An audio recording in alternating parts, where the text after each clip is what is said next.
for a senior paper. This might be an interesting one. In 1778, the British marched an army into the Western Ghats, which are the name of the mountains to the east of Mumbai. They lost control of the tempo of the conflict with the Maharathas. The Maharatha forces surrounded them, and the British formed their classic defensive formations, both tactically and operationally, and the Maharathas outfought them, using cannon against British squares, and in the end the British army surrendered, or the British army that went there, surrendered at Wadgoon, which was a defeat as important as Saratoga, and one that is virtually never mentioned in the textbooks. Anyway, the next Anglo-Maharatha War begins in 1803. Wellesley, or let's just call him Wellington for ease and convenience, Wellesley is in charge. And what it is it's a war which in a sense is worth thinking about today, because the British between 1790 and 1850 come up against all the leading so-called martial races of southern Asia. They come up against the Maharathas, they come up against the Gurkhas, they come up against the Sikhs, and they come up against the Afghans, each of whom poses formidable problems, each of whom initially is able to inflict serious defeats, and each of whom, in some shape or other, people tend to forget this, are overcome, not always lastingly, as with the Afghans, but at least overcome and in the case of the Maharathas, the Gurkhas, and the Sikhs, overcome for over 100 years. What happens against the Maharathas is that Wellesley uses both money in order to erode the cohesion of his opponents, in order to take control of the military labour market. I mean, essentially, a lot of people are fighting for the Maharathas because they are paid a reasonable amount. Basically, vast sums of money are released into the military labour market to recruit these instead for the Brits. And in the end of the day, having weakened his opponents, having understood the terrain, having crucially gained a fix on where his opponents were and what they were planning through operational intelligence, they engage in battle. And battle is the last stage of gaining the understanding of what is going on in the situation. The battles themselves are quite tough. Battle of Assaye in 1803, the British Army, which is an army of British regiments, but also regiments of Indians in the British service, took 25% casualties, that's dead and wounded, in one afternoon. Because one has to be aware of this. You shouldn't assume that religion itself is necessarily the only cause of opponents' determination. The Maharathas, for example, famously had excellent cannon, and the artillerymen went on fighting till they were shot and bayoneted at their pieces of artillery. They didn't give up. Anyway, Wellesley then uses these techniques in the peninsula. He understands that intelligence is the key element. The other thing he gets out of fighting in South Asia is a crucial understanding of the importance of logistics. Wellesley realizes that India is a large space where he cannot control the logistical situation unless he has a lot of money, unless he has the determination to think through each day, each week, each month, what his logistical situation is going to be for the day coming, the week coming, and the month coming. And that proves an enormous advantage when he transfers to Spain, which is similarly an environment which logistically is quite difficult. Shortage of water, shortage of food. Easy to praise people. People also make mistakes. Operational intelligence is only useful if you use it properly. Cadet Fazioli mentions that Wellington had this and used it at the Waterloo campaign. That is true, but he didn't use it successfully. He had advance information on the axis of attack that Napoleon was going to take. Napoleon took the view that he was going to launch his attack, and again, for those of you that take part in coalition operations later in your life, it's a classic thing for your opponent to do, to pick the axis of attack where the two coalition forces join, on the point being that if you drive them in there, they're much more likely to each retreat or fight back towards their base area rather than to actually maintain their centre of activity on the axis line, on the join line. He launched his axis of attack on the join line between the British and the Prussians.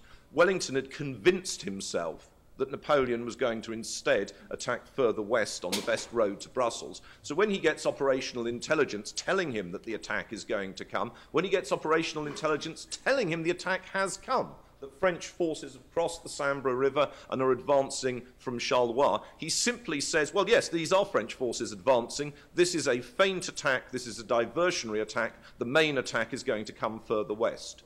And the Waterloo campaign, which essentially, as you may know, is all over in less than 4 days, the British lose the initiative on the first day, give a vital advantage to their opponents by failing to understand the operational intelligence that's coming in.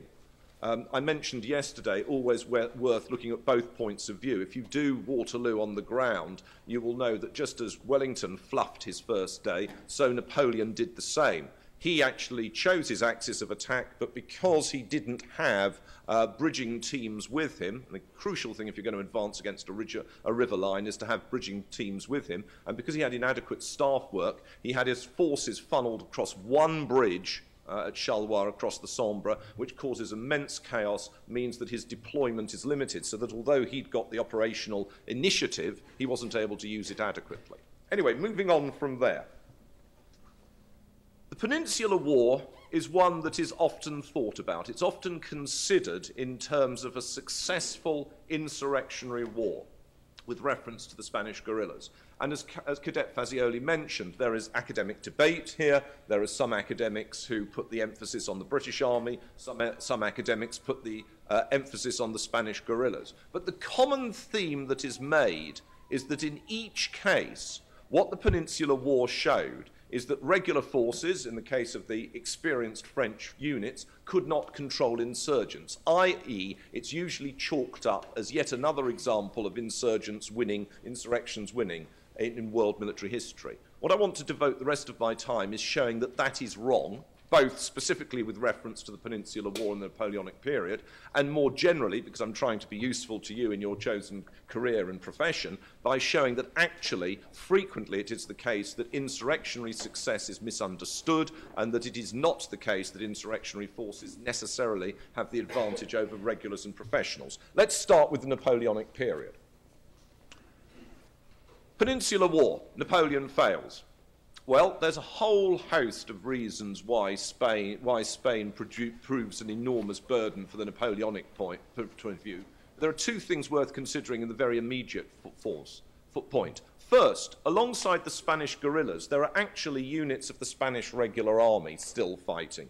And it is arguable that the Spanish regular army does as much damage to the French as Spanish guerrillas. Guerrillas, as you mention in your paper, often proved difficult to organise, they often proved incoherent, they often proved more interested in robbing and looting.